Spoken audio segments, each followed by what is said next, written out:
Il se définit comme un photographe de la vie. Avec son objectif, il raconte le quotidien de ses compatriotes, les séquelles de la guerre au Congo-Brazzaville, l'absence d'électrification ou encore les dégâts des intempéries causés par le changement climatique. Un témoignage en images sur le monde qui l'entoure. Baudouin Mwanda, bonsoir. Bonsoir. Ravi de vous recevoir au Journal Afrique. Vous êtes originaire du Congo-Brazzaville et vous venez de recevoir hier le prix Roger Pic de la SCAM, la Société civile des auteurs multimédia, pour un travail que vous avez fait effectuer qui s'intitule Ciel de saison. Un travail, on va peut-être voir quelques images de votre prix remis hier, des photographies sur les conséquences des inondations. Peut-être vous pouvez nous en dire plus pendant qu'on va regarder les photos. Justement, le projet sur Ciel des saisons, je l'ai réalisé en tenant compte, puisque tout à l'heure vous venez de dire que Baudouin c'est le photographe de la vie juste là. Je m'inspire plutôt de tout ce qui entoure en fait la vie.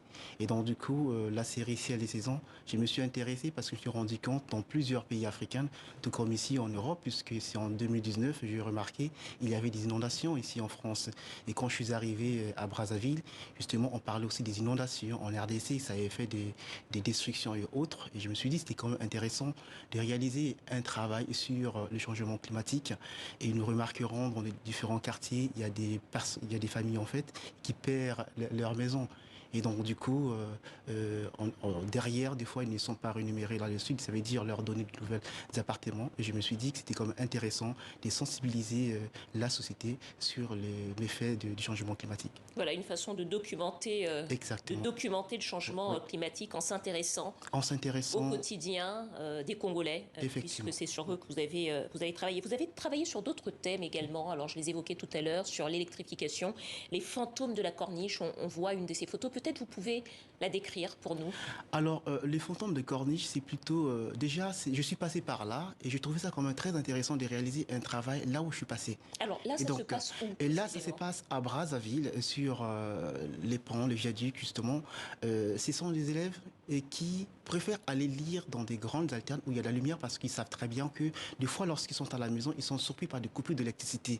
Mais par contre, lorsqu'on est dans la rue, on a plus du temps d'avoir de l'électricité. Nous pouvions par exemple avoir des élèves qui font la lecture vers l'aéroport, les grandes alternes, les jardins publics et autres.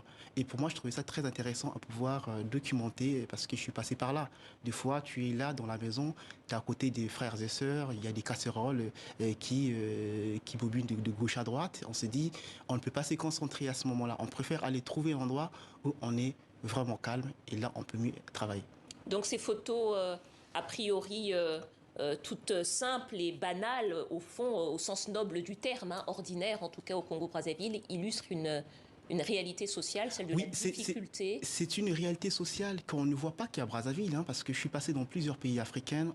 J'en ai vu au Mali, j'en ai vu au Bénin aussi. Vous avez vu les mêmes images. Les mêmes images. Et donc, du coup, derrière ces images, il y a un message qui est là, que j'essaie de faire passer. Ça veut dire, c'est pour dire qu'aujourd'hui, ici, plusieurs vues africaines, l'Afrique pouvait être vraiment électrifiée, ça empêcherait beaucoup de jeunes de dépenser toujours à aller vivre à l'extérieur. Aujourd'hui, pour ceux qui vivent par exemple à l'étranger, en Europe, lorsqu'ils voient la lumière, ils pensent que la vie lumière. Alors si aujourd'hui, les Africains, les enfants africains, les étudiants et autres, si on peut leur mettre des conditions, moi je pense que ça va faire réfléchir à beaucoup de gens. J'en ai vu 3-4 personnes qui parlaient de problème de l'électricité parce qu'il avait fini ses études en Europe. Lorsqu'il est arrivé à Brazzaville pour mettre en place sa société, il avait tout le temps de coupures d'électricité.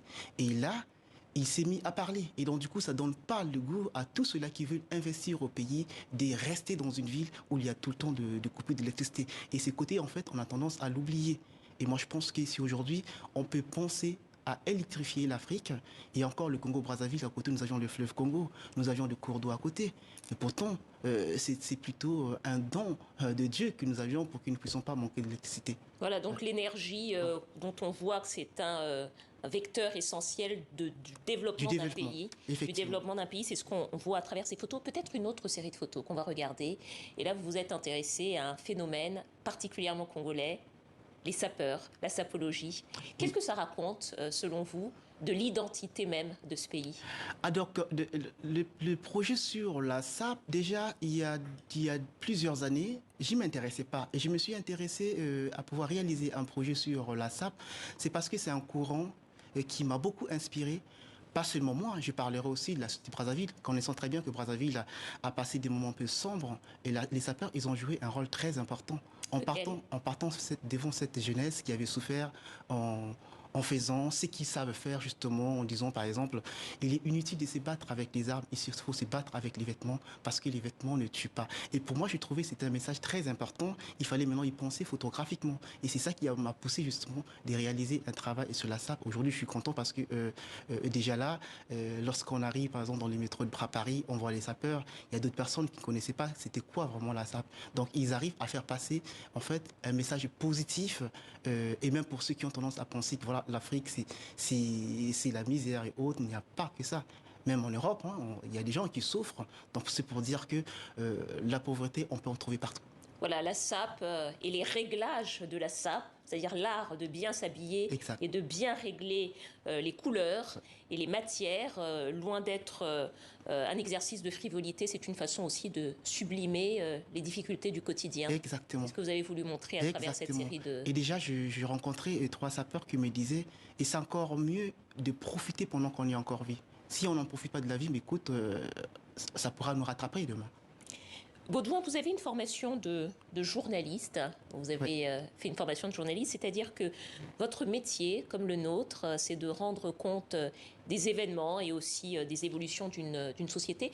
Selon vous, qu'est-ce que la photographie apporte à l'exercice journalistique? Déjà, beaucoup. Ça apporte beaucoup. Déjà, quand j'ai choisi de faire la photographie, déjà, mes parents ne voulaient pas que je fasse la photo.